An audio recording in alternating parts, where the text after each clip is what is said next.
When we mix and mingle, letting our morals and ethics play out in our daily lives, we're simply experiencing moral evolution in real time, on a very small, detailed scale. We're continuing the efforts of caveman and Sumerians and every intertwining civilization since. We expend energy and blood and sweat and tears of joy and sorrow as we strive to act morally or not. This is the level where all of our frustrations and fear and hope and charity play out. This level is our conscious reality, but has very little to do with any argument about free will versus determinism. It's too high of a level. But while I say it's too high of a level, it has little to do with the argument, it's still helpful to visit this level to put things in a perspective. When we find ourselves saying things like, people can choose freely between good and bad, or this religion is different from that religion, then we know we've absolutely gotten off track from our scientific inquiry into the true deterministic cause of morality.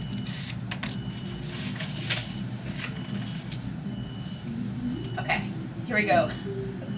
Freewheelers often and frustratingly use indeterminism as a random element that allows for free will. I'm not frustrated at you, though. I'm glad you came. This is ludicrous on many levels, but don't take it personally. No, it's not personal. Shouldn't you put in my opinion? Yeah, you'll get in there. If I did believe that free will was part of my reality, I certainly would not want an outside random element controlling my free will. That is not any kind of freedom I would ever ask for. I cannot make sense whatsoever out of this argument, yet I hear it time and time again. In other words, if indeterminism has anything to do with free will, well, I don't want any part of that. I don't want indeterminism deciding what I'm going to do and animating my body. An unpredictable random element is my free will. How is that free?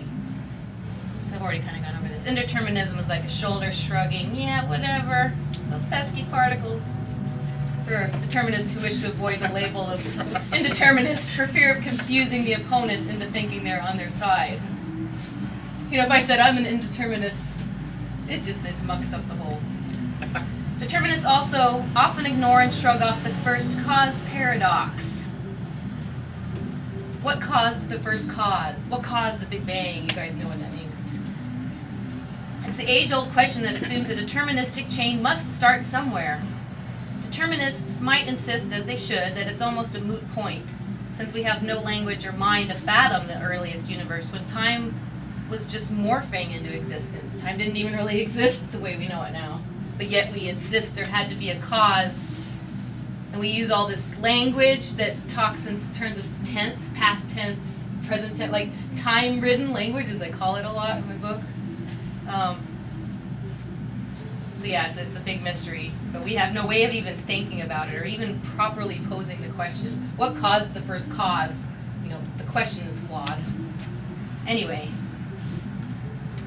there's no doubt that we have been living in an overwhelmingly deterministic universe for quite some time. So whatever strangeness happened in the beginning of the universe, and there, you know, in other words, the beginning of the universe was dominated by indeterminism. We were in a quantum soup of indeterminism.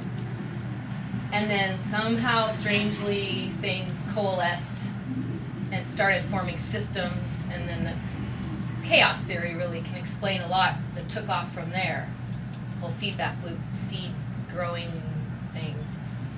And indeterminism is still there, but it's gone down into the basement now. It's just kind of the fabric underlying. So,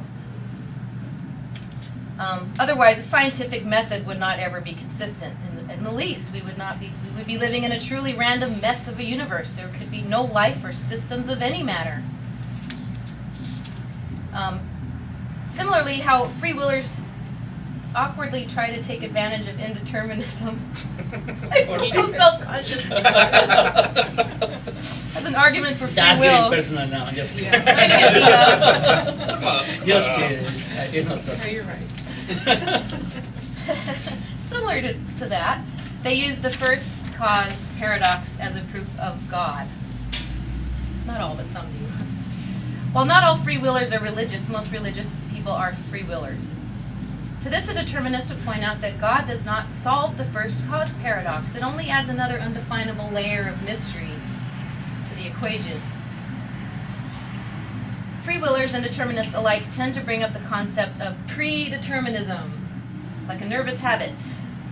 This might be my number one pet peeve of all time in the universe. Free-willers use pre-determinism to point out how useless a determinist's outlook on life is.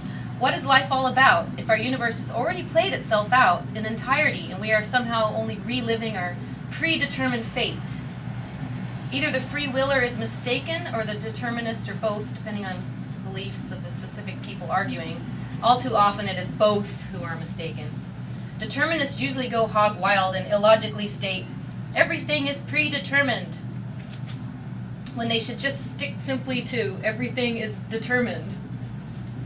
And then people jump in and protest, well, what's the difference? Predetermined, determined. Determined means predetermined, right? You hear that all the time. The pre is what the difference is. The universe computes itself in real time. It has no mechanism or purpose for figuring itself beforehand. And we must also take indeterminism into account. Quantum fluctuations are impossible to predetermine. So now I'm using quantum to show my point. We can't predetermine indeterminism. So the whole idea of predeterminism is driving me nuts. The universe machine ticks away, perhaps getting an indeterministic nudge now and then along the way. We are riding the wave of determining. We are riding the wave of determining, living it as it happens on the cusp of time. Right? So we're being computed in real time. In this debate, predetermined must mean literally pre-calculated to absolute precision and stored somewhere for retrieval. It should not, but almost always is, confused with prediction, which implies a lack of precision.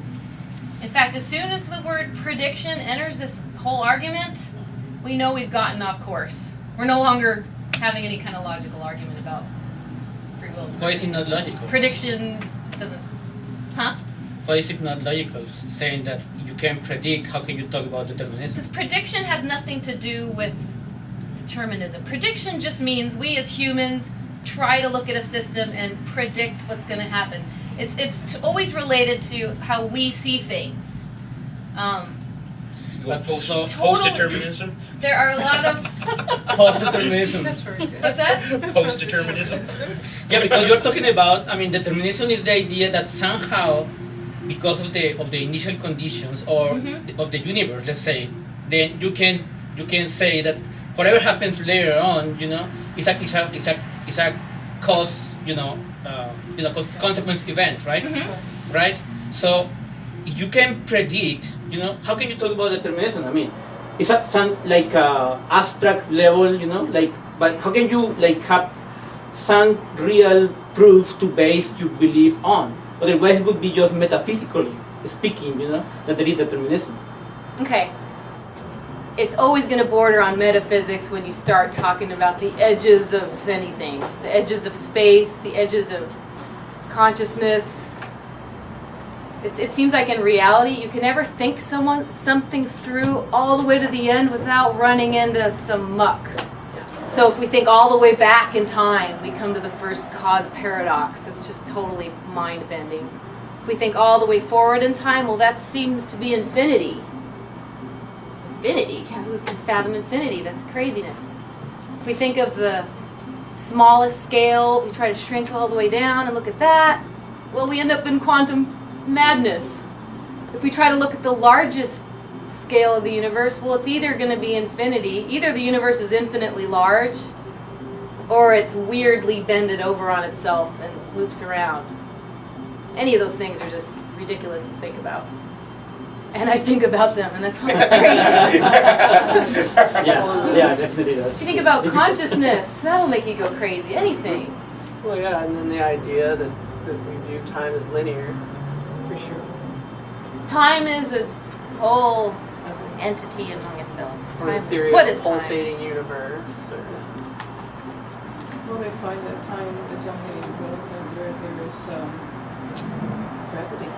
space-time gravity is all one thing. Who knew that? So strange.